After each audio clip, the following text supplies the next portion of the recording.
Kisah inspiratif pertama yang saya rekomendasikan adalah kisah inspiratif dari Gufron Sharif atau dikenal dengan nama UFO. Dia merupakan salah satu pemilik dari minuman kekinian dengan merek Haus. Sebelum memutuskan untuk menjual minuman Haus, UFO sudah lebih dulu melakukan riset. Sebagai informasi, pasar middle low ini sangat besar di Indonesia. Itulah yang kemudian membuat UFO berpikir, produk apa yang cocok untuk pasar itu dengan harga yang terjangkau, yaitu 5.000 hingga 15.000. Angka segitu juga sudah berdasarkan riset yang dilakukan oleh UFO berdasarkan pada rata-rata pengeluaran orang di segmen middle low.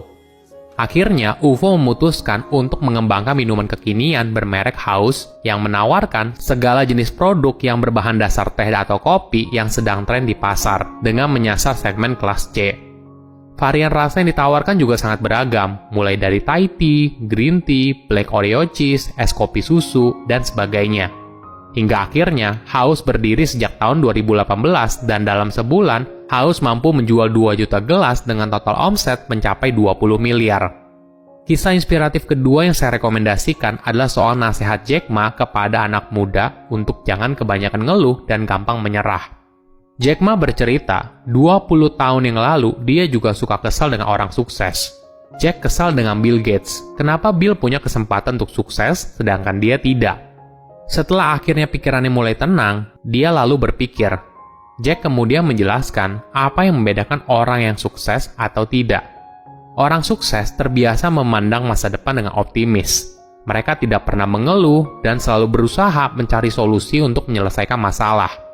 Ketika orang lain sibuk mengeluh, itu adalah kesempatan bagi orang sukses untuk mencari solusi dari keluhan orang tersebut. Jack mencontohkan kisah hidupnya. 3 tahun pertama, bisnis Jack sama sekali tidak pernah untung. Tapi apa yang membuatnya terus berjuang? Ternyata, Jack menerima banyak email terima kasih dari para pelanggan karena bisnis Jack membantu menghubungkan mereka untuk berjualan ke luar negeri. Memang pada saat itu, mereka tidak bisa membayar Jack. Tapi Jack percaya, kalau dia terus melakukan hal ini, maka suatu saat dia akan sukses. Dan sudah terbukti dari kerajaan bisnis yang Jack miliki hingga saat ini. Kisah inspiratif ketiga yang saya rekomendasikan adalah nasihat almarhum Bob Sadino tentang mindset sukses berbisnis. Bagi yang tidak kenal Bob Sadino, semasa hidupnya dia memiliki gaya yang nyentrik dengan setelan khas berkemeja dan celana jeans pendek. Bukan cuma tampilan, namanya sendiri juga bukan nama asli. Nama aslinya adalah Bambang Mustari Sadino. Nama Bob muncul dari sebuah akronim bukan orang biasa.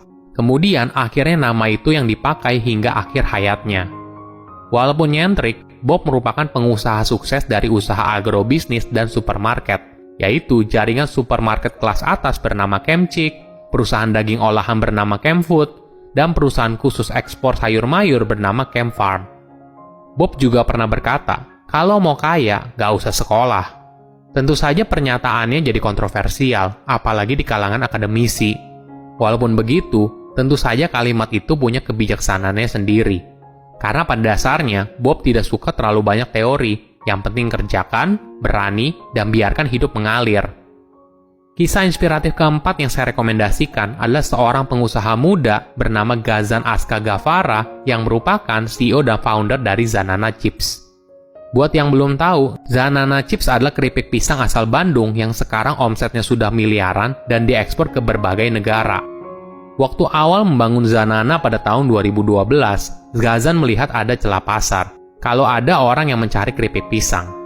Semua ini didapat dari survei yang dilakukan oleh Ghazan ke 15 orang teman termasuk dirinya yang kesulitan mencari keripik pisang Lampung di Bandung. Dari situ, Ghazan melihat ada peluang untuk berjualan keripik pisang. Pada awal menjalankan bisnis Zanana, Ghazan hanya fokus ke produknya. Bagaimana caranya membuat orang suka dengan rasa dari Zanana. Di tahap itu, Zanana masih belum ada packaging yang cantik, belum endorse artis, dan belum fokus membangun brand Zanana. Ghazan hanya fokus jualan dan membuat sebanyak-banyaknya orang mencoba Zanana. Jadi saat itu, Zanana hanya dijual di kemasan plastik bening seharga 10 ribuan dan dijual ke teman-teman terdekatnya.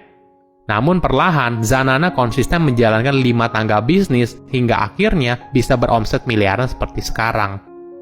Kisah inspiratif kelima yang saya rekomendasikan adalah kisah inspiratif dari almarhum Ciputra, pengusaha properti yang masuk dalam daftar orang terkaya di Indonesia. Ciputra punya rahasia suksesnya tersendiri. Rahasia yang selalu Ciputra gunakan untuk memenangkan sebuah proyek yaitu rahasia telur Columbus. Sebagai informasi, telur Columbus adalah cerita yang berawal dari tantangan Columbus ketika diremehkan saat jamuan bangsawan Spanyol. Waktu itu, Columbus bertaruh kepada para bangsawan. Siapa yang bisa mendirikan telur di atas meja tanpa alat bantu apapun? Setelah dicoba berkali-kali, tidak ada satupun yang bisa. Hingga akhirnya, Columbus menunjukkan cara sederhana dengan memecahkan sedikit bagian telur untuk dijadikan tumpuan dalam mendirikan telur.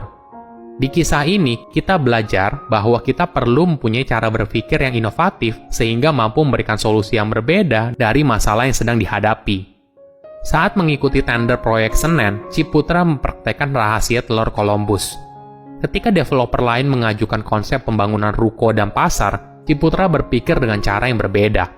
Dia mengajukan konsep shopping malls dan pasar modern. Konsep ini membuat Gubernur DKI Jakarta pada saat itu, yaitu Sumarno, menjadi kagum.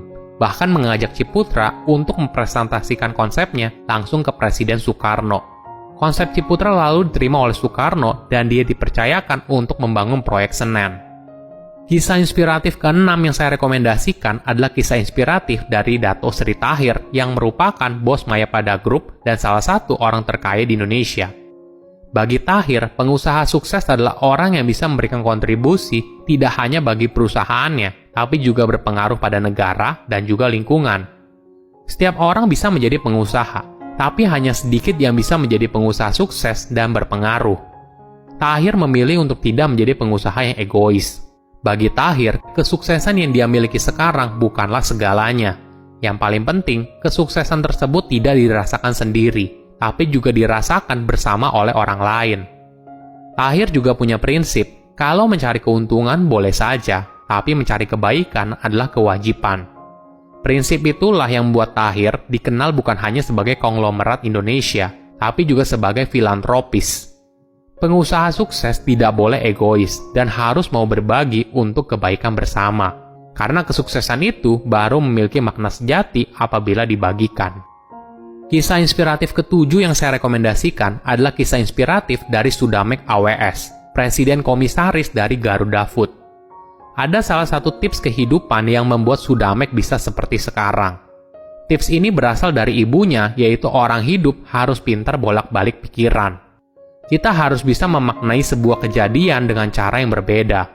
Sudamek mengibaratkan, ketika ada stimulus, maka akan masuk ke dalam free will. Nah, free will ini yang akan menentukan apa respon kita.